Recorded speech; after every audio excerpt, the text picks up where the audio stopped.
Hello everyone, welcome to GK today.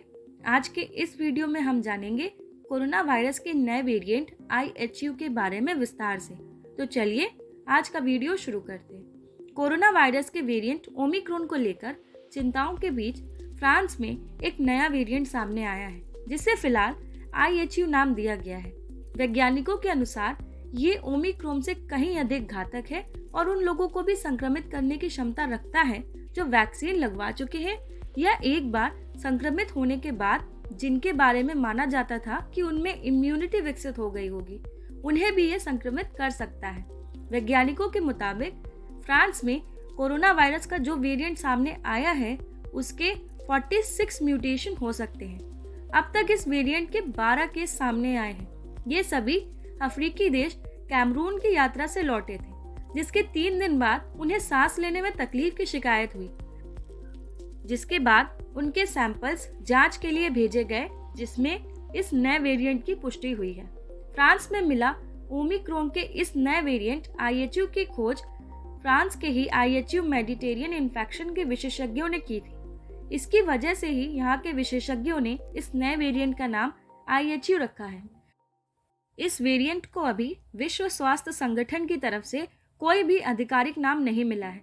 साथ ही genome व्यवस्था के अनुसार इस वेरिएंट का नाम B.1.640.2 है और अभी तक फ्रांस में मिले इस वेरिएंट से प्रभावित लोगों में गंभीर लक्षण भी नहीं देखे गए हैं।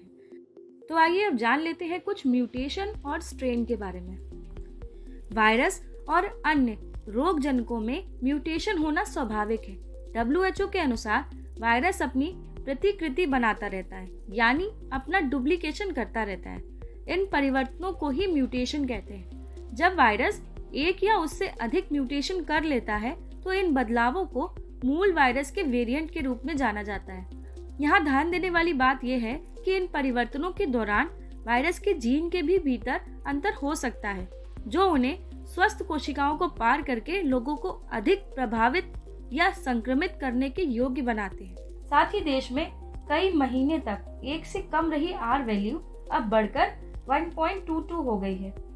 R वैल्यू का ज्यादा होना इस बात का संकेत है कि कोरोना केसेस अब बढ़ने लगे हैं। वहीं कोरोना के एक्टिव केसेस में गिरावट शुरू होने के लिए R वैल्यू का 1 से कम होना जरूरी है, लेकिन फिलहाल इसका ज्यादा होना हमारे लिए चिंता की बात है। तो आइए समझते हैं R वैल्यू से जुड़े ताज़ा आंकड़े क्या कहते हैं, इसका बढ़ना हमारे लिए कितना चिंताजनक है, साथ ही दूसरी लहर के दौरान देश की R वैल्यू क्या थी। आखिर सबसे पहले जान लेते हैं कि R वैल्यू क्या होती है। R वैल्यू यानी रिप्रोडक्शन वैल्यू, ये बताती है कि कोरोना से इन्फेक्टेड एक व्यक्ति कितने लोग इन्फेक्ट कर सकता है या उससे कितने लोग इन्फेक्ट हो सकते हैं। अगर R वैल्यू 1 से ज्यादा है तो इसका मतलब है कि कोरोना से इन्फेक्टेड एक व्यक्ति 1 से ज्यादा लोगों को इन्फेक्ट कर रहा है। यानी लंबे समय तक R वैल्यू 1 से ज्यादा रहे तो केसेस बढ़ेंगे ही। इसे ऐसे भी समझ सकते हैं कि अगर 100 व्यक्ति इन्फेक्टेड हैं और वे 100 लोगों को इन्फेक्ट कर सकते हैं तो R वैल्यू 1 होगी, पर अगर वे 80 लोगों को इन्फेक्ट कर पा रहे हैं तो R वैल्यू 0.80 होगी। R वैल्यू को लेकर Indian institute of mathematical sciences के आंकड़े बताते हैं कि देश की R वैल्यू प्रेजेंट में 1.22 हो गई है। चिंता वाली बात यह है कि दिल्ली और मुंबई में ये 2 से भी ज्यादा हो गई है।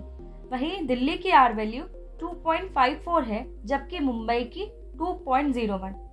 इसके साथ ही पुणे, बेंगलुरु, कोलकाता और चेन्नई जैसे बड़े शहरों में भी R वैल्यू 1 से ज्यादा हो गई है।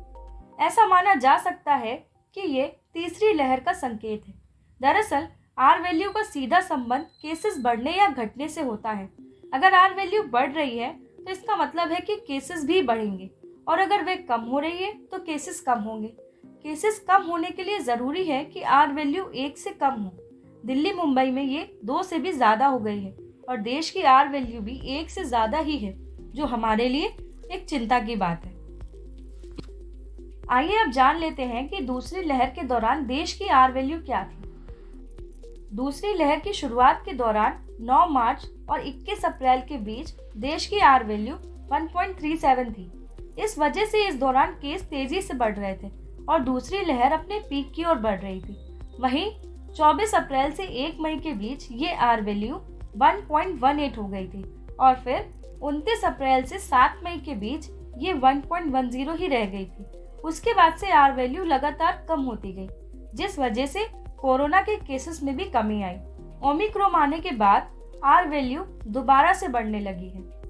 कोई महामारी कितनी गंभीर है, इसे मापने के लिए हम 3 पैमानों का इस्तेमाल करते हैं। पहला, आर वैल्यू, जो केसेस की संख्या और सीवियरिटी यानी गंभीरता बताती है। आर वैल्यू हम बता भी चुके हैं। इसके साथ ही दूसरा है कि कितने मरीज मिल रहे हैं और कुल में से कितने मरीजों में गंभीर लक्षण देख रहे हैं। इस आधार पर भी किसी महामारी के खतरे को मापा जा सकता है। तो आज के वीडियो में बस इतना ही। अगर आपको ये वीडियो अच्छा लगा है तो कमेंट सेक्शन में ज़रूर बताइएगा और चैनल को सब्सक्राइब करना मत भूलिएगा। Thank you.